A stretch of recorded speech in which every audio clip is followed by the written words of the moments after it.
કથા રે માથડા કપાયવા મે ઘંટીએ દળા રે એ દિયા ચૂલે રે ચડાને પછી પીર હાણા રે જમનારા કોઈ નો મળ્યા રે અમે નિહરણી બનીને દુનિયામાં ઊભા પણ ચડનારા કોઈ એનો પોતાના નો મળે ને સમાજને માટે ગહાણો હોય વ્યક્તિ અને પછી પોતાના જયારે ન મળે ને દુઃખ થાય. હાકડી હેરી લોહાર બેઠો બેઠો લોઢું ઘડે હામી હોની દુકાન ને સોનું ઘડાય અહીંયા કોઈ તપાવી એરણ માથે મૂકી ઘણોનો ઘા દીધો એક બે અને ત્રીજો ઘા પડ્યો એટલે કોઈના મોઢામાંથી લોખંડની કણી છટકી અને સીધે સીધી હોનીની દુકાનમાં ગઈ. હોનું ઘડાતું હતું ત્યાં પાસે પડી એટલે હોનાએ લોખંડની કણીને એટલું કીધું બસ મૂર્ખી. ત્રીજો ઘા પીડ્યો તા ભાગી આવી. ત્રણ જ ઘા માર્યા. ત્રીજો ઘા પીડ્યો ત્યાં ભાગી આવી. આ હોની મારી માથે બેઠો હવારનો ઘા કરે મારામાંથી કટકીએ ખરી મારામાંથી કટકીએ ખરી. ત્યારે લોખંડની કણીએ કીધું બાઈ તું નો ભાઈ મારે ભાગવું પડે. કે કેમ? કે તું હોનું છો. એ ઠેરણ પડી લોઢાની છે માથે હથોડી પડે ને લોઢાની છે. હું લોઢું છું વેરણી લોઢું છે અમને પેકડાઈ હાણસીએ લોઢું છે અને માથે ધડાધડી પડે છે ને ગણ એ લોઢું છે. બાઈ તને પારકા મારે છે મને મારા મારે છે. પારકા મારે ત્યાં સુધી ઘા સહન થઈ હગે પણ જેથી પોતાના મારે ને તે દીના ઘા બહુ. વાતને સમજાવવા દાખલો દેવો પડે. અહીં કવિ દાખલો દે છે. માટી માટીમાં પાણી પાણીમાં કે સીધા સીધા સમજાય નહીં તો દાખલો દીધો કે લંકા જેવી નગરી જેને ઘેરે મનોહર રાણ લંકા જેવી નગરી જેને ઘેરે મનોહર રાણી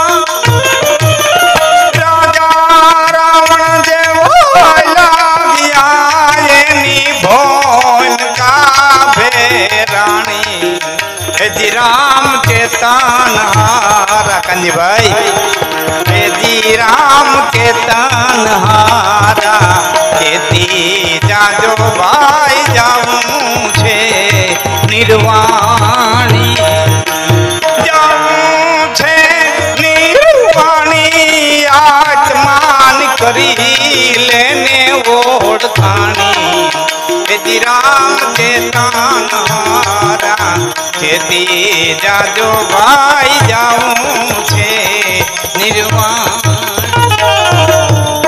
चेतन हारा चेती लेજો. તમામ પ્રકૃતિ છે ને સાહેબ તમને મને કાંઈક ને કાંઈક ઉપદેશ આપે. જોટાણ વરસાદ વરહે જ્યાં વરહે ને એક ધારો એક હરખો જ વરહે. પછી જેનું જેવું પાત્ર હોય ને એવું ભરાય. કોઈ વાટકો રાખ્યો તો વાટકો ભરાય, કોઈ ટોપડી રાખી ટોપડી ભરાય, કોઈ ગોળો રાખ્યો તો ગોળો ભરાય, કોઈ ટોપ રાખ્યો ટોપ ભરાય, કોઈ કરમ ભમરારા ઊંધા ઘડા રાખીને બેઠા હોય તો કોરા રીએ.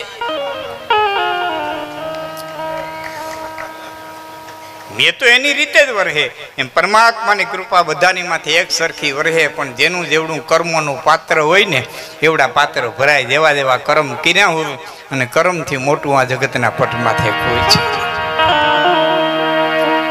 ખૂબ ધન્યવાદ જગદીશભાઈ ને દીપકભાઈ ને રાજેશભાઈ ને ત્રણેય દીકરા તુલસીભાઈના કે બાપની પાછળ ને કટાણે ક્યાં સમય છે 3 દી હકેલો કરી લઈએ. હા એ પાછા પોતાને ફોરવર્ડ કેવડાવે આધુનિક કેવડાવે ખૂબ અને બાપના પુણ્ય અને એ માવતરના પુણ્ય હોય. એના માટે લ્યો દાખલો એકદમ તમારા બહેનોને ખાસ ખાસ લાગુ પડશે. તમારા આંગણાની માલિકોને મુઠ્ઠી ભરી અને જુવારના દાણા નાખો એટલે પારેમાં ઉતરે. મુઠ્ઠી ભરીને ચોખા નાખો એટલે ચકલા આવે. 2 મણ લીલું નાખો તો માં ગવિત્રી આવે. મુઠ્ઠી ભરીને હાથા મોતી નાખો તો કદાચ ને રાજ હંસાવા હોય તો આવે.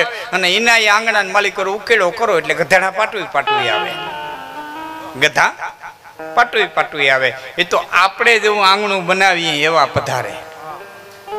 આપણે જેવું આંગણું તૈયાર કરીએ ને એવા આવે. પિતા કા પુણ્ય પુત મેં પ્રકાશીએ. માવતરના જેવા પુણ્ય હોય એવી પ્રજા થાય. મા અને બાપના કર્મના આંગણા જેવા તૈયાર કર્યા હોય ને એવા પધારે બદલા લેવા. અસ્તિત્વનો નિયમ છે, આ જગતનો નિયમ છે. જે આપો એ ફરીને પાછું તમારી પાસે આવે. આ પૃથ્વી ગોળ છે. અમારી મોટી હવેલી કિશોરચંદ્ર બાવાશ્રી, જુનાગઢ મોટી હવેલી કિશોરચંદ્ર બાવાશ્રી હવે તો નિત્ય લીલામાં પ્રવેશ કરી ગયા. અદભુત એક વાક્ય વર્ષો પહેલા કીધું હતું કે હે વૈષ્ણવો, તમારે જે જોતું હોય એ આ દુનિયાને આપવા માંડો. એક દી અનેક ગણું કરી અને અસ્તિત્વ તમારા ચરણની માલિકોને મૂકી દે. તમારે હૈખે રહેવું જ બીજાને હૈખે રહેવા દો. તમારે સુખેથી જીવવું બીજાને સુખ દો. તમને કોઈ ગાઈડ ન દે એમ ઈચ્છો તો તમે કોઈને ગાઈડ ન દો. તમારે જે જોઈએ દુનિયાને આપો એટલે આ દુનિયા તમને દે. આ નિયમ છે. એટલે બહેનોને ખાસ કહું છું કે તમારા આંગણે સંત આવે, સાધુ આવે, તમારા બારોટ આવે, તમારા કપાળ ગોર આવે, ઘોડા પંખીડા આવે, ગાય આવે, બેન દીકરી આવે, ભાણેદડા આવે તો માનજો તમારા તડતા દિવસના ઈંધાણ છે. ને આજે દે આવતા બંધ થઈ જાય તેની માનવું ઘઉં પડતીના ઈંધાણ છે. કાલ કાહુ ન દંડ લઈ મારા હરઈ બલ બુદ્ધિ બચન બિચારા. આપણે આંગણે આપણા ભાણ આવે તેથી માનવું છે હવે મારો સૂરજ નારાયણ આથંબામાં હોય તો હોય. આ પ્રકૃતિના ઈંધાણ છે. એટલે મેં કીધું સમસ્ત પ્રકૃતિ જોટાણ વરસાદ વરસે નળિયાવાળા મકાન છે ને એને મારી વાત સમજાશે. જ્યાં નેવા ચૂવ્યા હોય ને ત્યાં ફળિયામાં નાના નાના ખાડા પડી ગયા હોય. આ દ્રશ્ય જોયું ને, નાના નાના ખાડા પડી ગયા હોય. વરસાદ બંધ રહી જાય ને એટલે જોજો ખાડા પાણીના ભરેલા હોય. નેવામાંથી કોક પાણીનું ટીપું આવે, કોક આવે. એ જેવું ટીપું ખાડામાં પડે ને પટનેરા બાયણે કાઢી મૂકે. જેવું પડે ને એવું પટનેરાનું બાયણે કાઢી મૂકે. શું કરવા? મોડા આવ્યા. હવ નાઈટની આરે નો રહ્યા, રહીને આવ્યા. હા, હારે હાથે પ્રસંગે નાઈટના ભેરું રહેવું જોઈએ, નકર નાઈટ કાઢી નાખે. હા, જ્ઞાતિ ગંગાનો પ્રવાસ. હા, નાઈટ તો નાઈટ છે બાપ. હા, એનાથી તરીને તમે જીવી ન હોગો. હા, કોઈ એમ કે મારે ક્યાં નાઈટના બાપની પડી છે. ના, સપટી ધૂળની જરૂર પડે ભાઈ. હા, તરી ન હોગો. એ તો વાતું થાય મારે ક્યાં નાઈટની પડી છે. ટાણું આવે ત્યાં ખબર પડે. મોઢામાં પગરખા લેવરાવવાના દાખલા તે નાઈટે. હા હા, બની ગયેલી હકીકત તમને કહું છું. હા, કહેવાનો અર્થ એ છે જ્યારે સમય આવે હારા. હા, આ બધા સમય આવવાના છે, બધાના જીવનમાં આવવાને. જન્મ મરણ સબ દુઃખ સુખ ભોગા એ હાનિ લાભ પ્રિય મિલન વિયોગા કાલ કરમ વર્ષ હોહી ગોસાઈ અને બરબસ રાત દિવસ કી નાઈ. રાત અને દિવસની જેમ આ પ્રસંગો તો બધાયના ઘરમાં આવવાના. તેને હારા હારા ને આવ્યા એનો આ દાખલો છે કે લંકા જેવી નગરી જેને ઘેરે મનોહરી રાણી રાજા રાવણ જેવા હાયલા ગયા એની ભૂમિકા ભેરાણી. કાળની ગતિ કોઈ સમજી નથી શક્યું, કોઈ જાણી નથી શક્યું. એના બે દાખલા દઈ દઉં. મહામુનિ વાલ્મીક લખે છે મહારાણી કૈકેયીની દાસી મંથરા અકારણ અગાસી ઉપર ચડી. અહીં ખાલી લખી નાખ્યું હતો કે અગાસી ઉપર ચડી. યત્ર છયા પ્રાસાદે આરુરોહ એમ લખ્યું વાલ્મીકે. અકારણ અગાસી ઉપર ચડી. હામાં કૌશલ્યજીના દાસી ઉપર બેન કેમ પીળા વસ્ત્ર પહેરીને ઊભી? વાલ્મીક લખે છે પીળા વસ્ત્ર પહેરીને ઊભી હતી. બેન કેમ પીળા વસ્ત્ર પહેરીને ઊભી? કે બેન તને ખબર નથી અમારા રામ રાજા થાય? હે કે રામને રાજ્યાભિષેક દઈએ, રામ રાજા થાય છે. એ કે હે કઈ મોઢું મળી નીચે ઉતરી પછી હું બન્યું એ તમારી મારી નજર સામે છે. આખી રામાયણ તમારી મારી. અહીંયા મહત્વનો શબ્દ છે અકારણ અગાસી ઉપર ચડી. મંથરાને ખબર નથી અગાસી ઉપર જાઉં છું, એને ખુદને ખબર નથી કે હું અગાસી ઉપર જાઉં છું, હું કરવા જાઉં છું, શા માટે જાઉં છું. વાલ્મીકી એને ખબર નથી. કોક ખેંચી ગયું, કોક નિયતિ, કોક બળ, કોક તાકાત એને અગાસી ઉપર ખેંચી ગયું. હવે કોણ લઈ ગયું?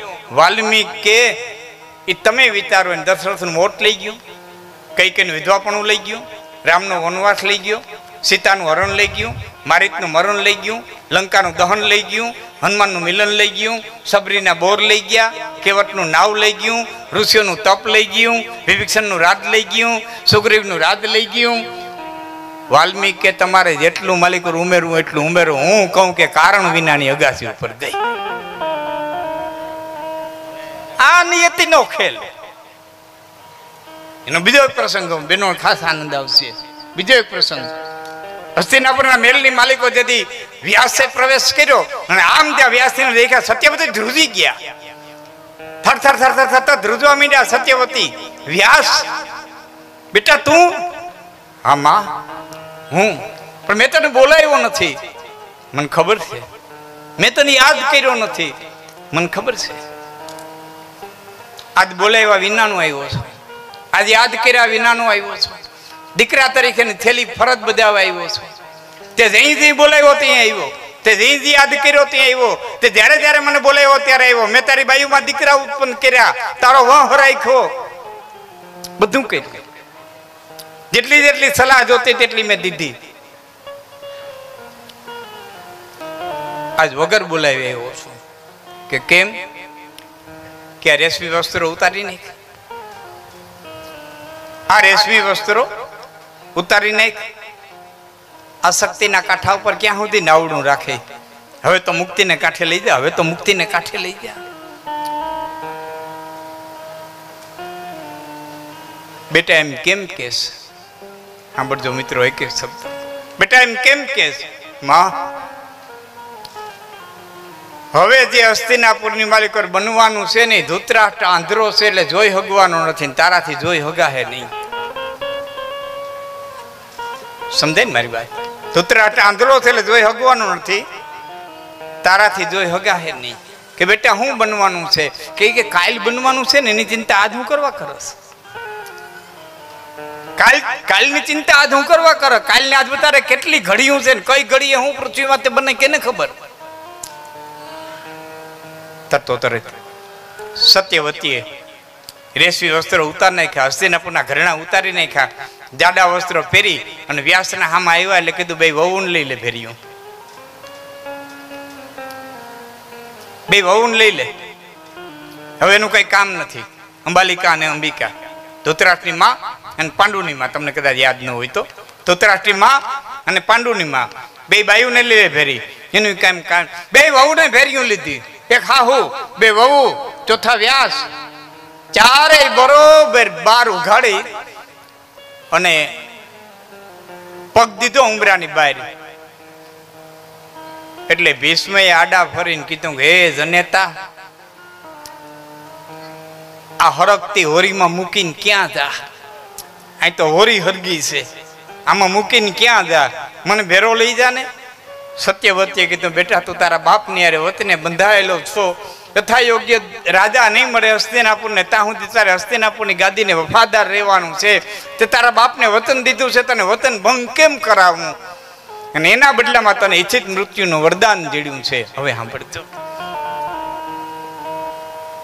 ત્યારે વ્યાસે કીધું ભીષ્મ, તને ઈચ્છિત મૃત્યુનું વરદાન જડ્યું છે. યાદ રાખજે, તને ઈચ્છિત મૃત્યુનું વરદાન જડ્યું છે, ઈચ્છિત જીવનનું નહીં.